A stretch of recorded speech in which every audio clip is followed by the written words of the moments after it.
एक गांव में सत्यम नाम का एक सीधा सादा नौजवान रहता था। उसने आजीवन भगवान विष्णु की भक्ति करने का मन बना लिया। वह दिन रात विष्णु भगवान की पूजा अर्चना करता रहता था। एक दिन उसे एक साधु बाबा मिले। सत्यम ने साधु बाबा से पूछा, बाबा, मैं भगवान विष्णु को अपना आराध्य देव मानकर उनकी पूजा करता रहता हूँ, किंतु मैं भगवान के दर्शन करना चाहता हूँ। मुझे भगवान की भक्ति का मार्ग बताइए।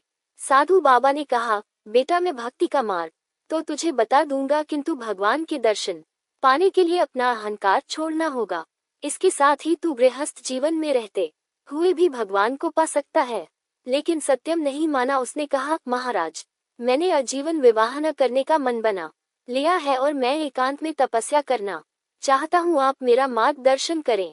साधु बाबा ने उसे तपस्या करने की पूरी विधि बता दी। अगले दिन सत्यम जंगल में पहुंच गया और एक स्थान पर बैठकर तपस्या करने लगा। धीरे धीरे वह तपस्या में लीन हो गया। उसे भूख प्यास लगनी बंद हो गई। वह दिन रात भगवान विष्णु का ध्यान करने लगा। इसी प्रकार कई वर्ष बीत गए। एक दिन सत्यम जब ध्यान लगाकर तपस्या कर रहा था तो उसे लगा जैसे उसकी तपस्या पूर्ण हो गई। उसके शरीर के अंदर अलौकिक शक्तियां भर गई हैं। ये देखकर सत्यम बहुत खुश हुए। उसने भगवान के इस चमत्कार को नमन किया और वह तपस्या करने लगा। तभी एक पेड़ पर एक चिड़िया चहचहा रही थी। उसकी आवाज से सत्यम की तपस्या भंग हो रही थी। चिड़िया इस सब से बेखबर चहचहा रही थी। सत्यम को गुस्सा आने लगा।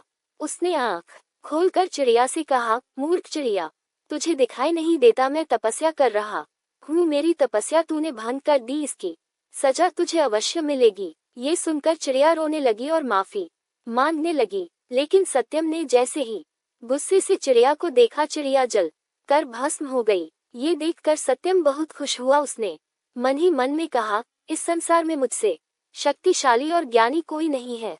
ये सोचकर वह गौ की तरफ चल दिया।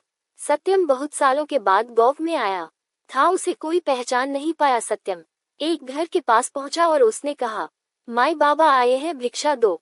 घर के अंदर से कोई आवाज नहीं आई। कुछ देर इंतजार करने के बाद सत्यम ने फिर कहा, माई भिक्षा दो।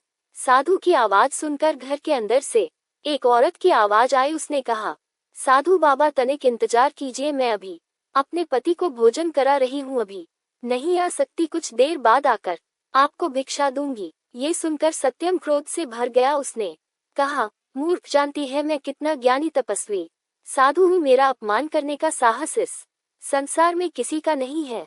तभी उस घर से आवाज आई, क्षमा कीजिए महाराज, किंतु मैं अपने पति को भोजन कराए बिना बाहर नहीं आ सकती। ये सुनकर सत्यम और अधिक क्रोध में बोला, तू इसका परिणाम जानती है। ये सुनकर उस घर से आवाज आई, महाराज, मैं कोई पेड़ पर बैठी चिड़िया नहीं हूँ जो आपके क्रोध से भस्म हो जाऊंगी। ये सुनकर सत्यम आश्चर्य में पड़ गया। उसने कहा, तुझे ये सब कैसे पता?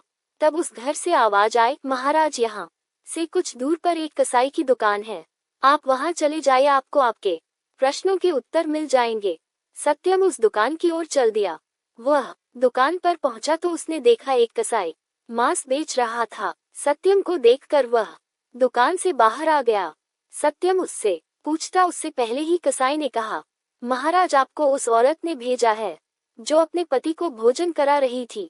ये सुनकर सत्यम ने कहा, तुम्हें ये सब कैसे पता? वहां तो उस समय कोई नहीं था। तब उस कसाई ने कहा, महाराज, आप मेरे साथ मेरे घर चलिए, वहां आपके सभी प्रश्नों के उत्तर मिल जाएंगे। सत्यम आश्चर्य से कसाई के साथ उसके घर पहुंच गया। वहां पहुंचकर उसने देखा, कसाई ने घर जाकर अपने बूढ़े माता पिता के पैर छुए और पूरे दिन में जो भी कमाया था उनके चरणों में रख दिया। फिर अपने माता पिता को अपने हाथों से खाना खिलाया। उसके बाद उनके पैर दबाता रहा। जब वे सो गए तब वह कसाई सत्यम के पास आकर बैठ गया। सत्यम का सारा घमंड समाप्त हो चुका था। उसने कसाई के पैर पकड़ लिए और बोला, मैंने वर्षों तक तपस्या की जिससे अलौकिक शक्तियां मेरे अंदर आ गईं, लेकिन आपको देखकर मेरा सारा घमंड चला गया। आप मुझे इसका राज बताइए। तब उस कसाई ने कहा, जिस औरत ने आपको इंतजार करने के लिए कहा वह अपना पतिव्रत धर्म निभा रही थी। इस पतिव्रत धर्म के आगे तो यमराज को भी झुकना पड़ा था। उस पतिव्रता में वह शक्ति है कि उसे गृहस्थ होते हुए भी तपस्या का फल मिल गया और उसका ज्ञान तो आपने देख ही लिया।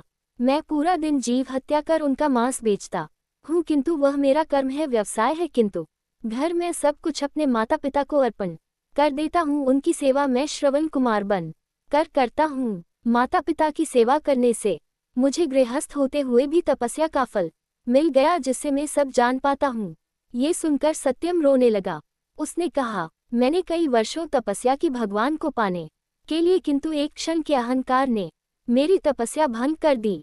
ये सुनकर उस कसाई ने कहा, आपका मन अब निर्मल हो गया है। आप गृहस्थ जीवन में अपने करते हुए प्रभु को याद कीजिए, यही सबसे बड़ी तपस्या है। आने कर्मों भाग कर आप कभी प्रभु को नहीं पा सकते। ये सुनकर सत्यम अपने घर आ गया और गौ वालों की सेवा करने लगा। धीरे धीरे उसकी तपस्या पूर्ण होने लगी।